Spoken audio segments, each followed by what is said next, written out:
Under the dim light of a cold November morning in 2011, investigators in the quiet Russian city of Nizhny Novgorod stood frozen in disbelief inside a small, cluttered apartment. What at first glance appeared to be an eccentric collector's workshop soon revealed itself as one of the most grotesque discoveries in modern history. All around them, sitting neatly on chairs, couches, and beds, were dozens of life-sized dolls, each dressed in fine clothing, painted with makeup, their faces masked in nylon, their hands gloved or wrapped delicately. But as the police leaned closer, the truth became clear. These were not dolls at all. They were mummified corpses, 29 young girls, carefully preserved, dressed, and arranged as if they were still alive. This horrifying collection belonged to a man named Anatoly Moskvin, a brilliant linguist, historian, and academic, whose morbid obsession with the dead had spiraled into something no one could have ever imagined. The world would soon come to know him as the Corpse Doll Collector. Born on September 1st, 1966, in Gorky City, now known as Nizhny Novgorod, Anatoly grew up as an only child in the care of Yuri and Elvira Moskvin.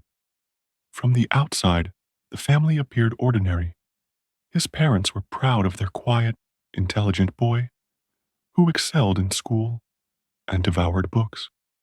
But within Anatoly's mind, an unsettling fascination was beginning to take shape. As a child, he preferred solitude over social life, and his curiosity often drifted toward history, folklore, and eventually, the dead. That fascination, as he later explained, began when he was just 13 years old. One afternoon in 1979, while walking home from school, young Anatoly was stopped by a group of men dressed in black. They were mourning the death of an 11-year-old girl named Natasha Petrova, who had died by accidental electrocution. For reasons never fully understood, the men, perhaps as part of an archaic ritual, forced Anatoly to kiss the girl's corpse as she lay in her open coffin. The child's grieving mother then slipped a ring on Anatoly's finger and another on her daughter's, declaring them symbolically married. That day marked the beginning of Anatoly's lifelong obsession. In the nights that followed, he was haunted by nightmares. He claimed Natasha's spirit visited him, pleading for him to learn dark arts to bring her back from the dead. To silence her calls, Anatoly began performing small rituals meant to keep spirits away. But instead of freeing him, these rituals consumed him, leading him deeper into the world of the occult. By the time he reached adulthood, his fascination with death was no longer a haunting, it was a purpose.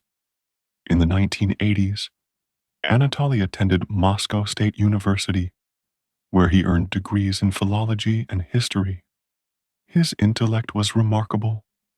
He spoke 13 languages, wrote prolifically, and became an expert in Celtic history and folklore.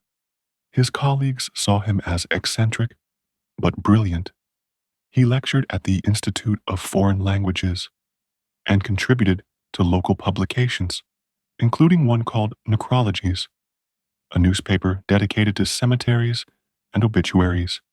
It was a perfect outlet for his peculiar interests. Between 2005 and 2007, Anatoly took his fascination further, visiting and documenting over 750 cemeteries across Western Russia.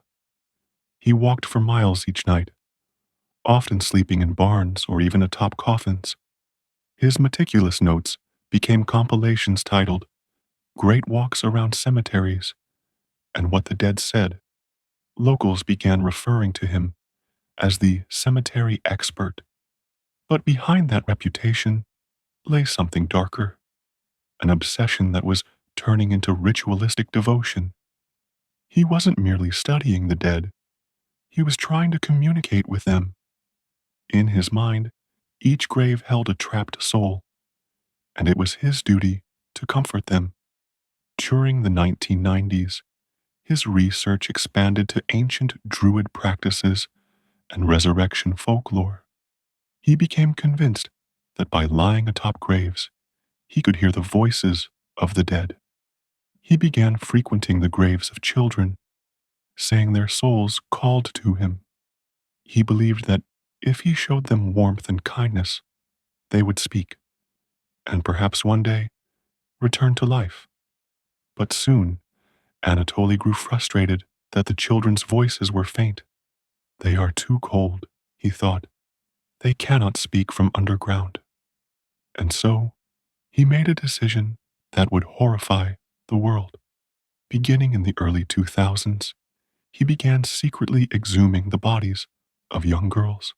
He chose his victims carefully, children whose obituaries moved him deeply.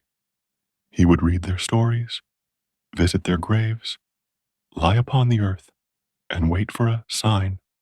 Once he believed the child had spoken to him, he would return at night with tools and dig. To him, he wasn't desecrating graves. He was rescuing children from the cold, dark earth.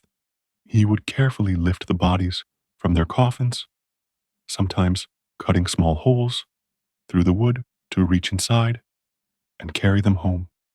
His parents, often away for months at their summer cottage, had no idea what he was doing. Back in his small apartment, Anatoly began the painstaking process of preservation. Using salt and baking soda, he would mummify the remains to prevent decay.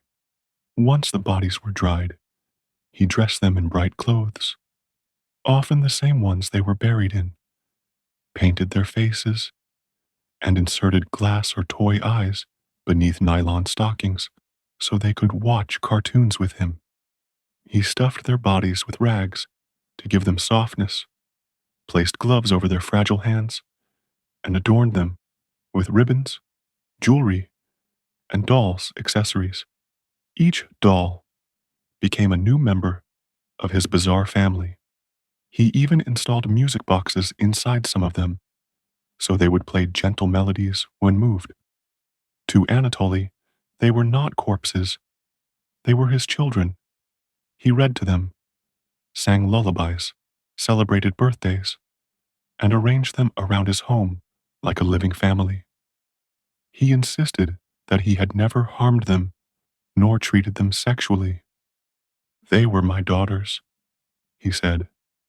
They were lonely, and I brought them home to warm them.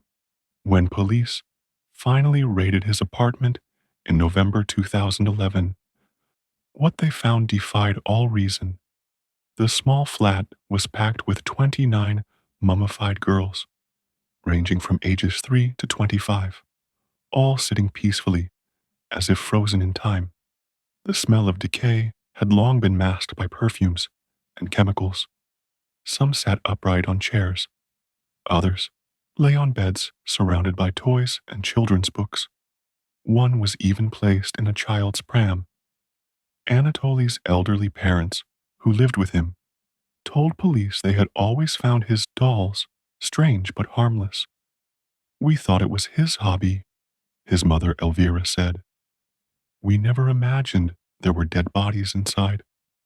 Among the dolls, investigators found extensive journals detailing his rituals, instructions for mummification, and handwritten letters addressed to the dead girls. One note described how he had stolen the body of 10-year-old Olga Chartimova in 2003. Olga had been murdered by a local drug addict who struck her with a metal bar during a robbery. Her grieving mother, Natalia, had spent months searching for her, only for her to be buried. And then, years later, stolen again by Moskvin. In one journal, he wrote how he dug through the coffin's lid and gently lifted Olga out, believing she wanted to come home. For nearly a decade after that, Natalia would visit her daughter's grave daily. She often found notes signed D.A. for Dobry Angel, Kind Angel, and small gifts or decorations placed lovingly by the tomb. She thought it was a stranger, showing sympathy, never realizing it was the man who had taken her child's body. Moskvin had kept Olga in his home for years, dressing her in fresh clothes, playing music for her, and celebrating her birthdays. When Natalia learned the truth, her grief deepened beyond words. "I buried my daughter twice," she said. "The first time, I lost her to a killer. The second time, I lost her to madness." She reburied Olga in an unmarked grave to ensure no one would ever find her again. When asked by reporters if he felt remorse, Anatoly coldly replied, "You abandoned your girls. I brought them home and warmed them up. So no, I would not apologize." To him, the parents were the cruel ones, leaving their children in cold dirt while he gave them love. He claimed he had even attempted to adopt a real daughter once, but was denied due to his low income. That rejection, perhaps, was the final push that led him to create a family of the dead. When questioned about his ultimate goal, Moskvin insisted he was waiting for science to catch up, for the day resurrection became possible. "I was preserving them," he said, "so that when the time came, they could live again." His journals echoed this delusion, filled with notes about ancient resurrection practices and modern theories of reanimation. In court, the world expected to see a monster. Instead, they saw a soft-spoken, bespectacled man who spoke eloquently, almost academically, about his mission. Psychiatrists later diagnosed him with paranoid schizophrenia. He was declared unfit for trial and sentenced to indefinite treatment in a psychiatric hospital instead of prison. His family, devastated by the revelation, withdrew from society. His mother, Elvira, later confessed she had wished she and her husband could end their lives to escape the shame. The neighbors who once admired Anatoly's intellect now crossed the street to avoid his home. His former colleagues, many of whom had praised his academic brilliance, erased his name from their records. But even within confinement, Moskvin remained unrepentant. In 2018, doctors claimed his condition had improved enough to release him under supervision. The court refused. Prosecutors warned that he had threatened to resume his mission, saying that if parents reburied their children, he would dig them up again.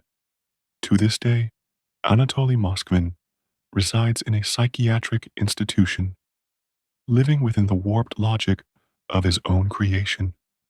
A man who saw death not as an end, but as an inconvenience he could fix. And in the quiet apartment where the dolls once sat, echoes of their eerie stillness linger. Each one represented a stolen life, a broken family, a mother's grief frozen in time. For the world, they were victims of a twisted delusion that blurred the line between love and horror. His story is not one of murder, but of obsession, proof that sometimes the most terrifying monsters are not those who kill, but those who believe they are saving souls. And somewhere in that silent room, where the dolls once watched cartoons with their caretaker, the air still holds a chilling question. What does it mean to love something so much that you refuse to let it rest?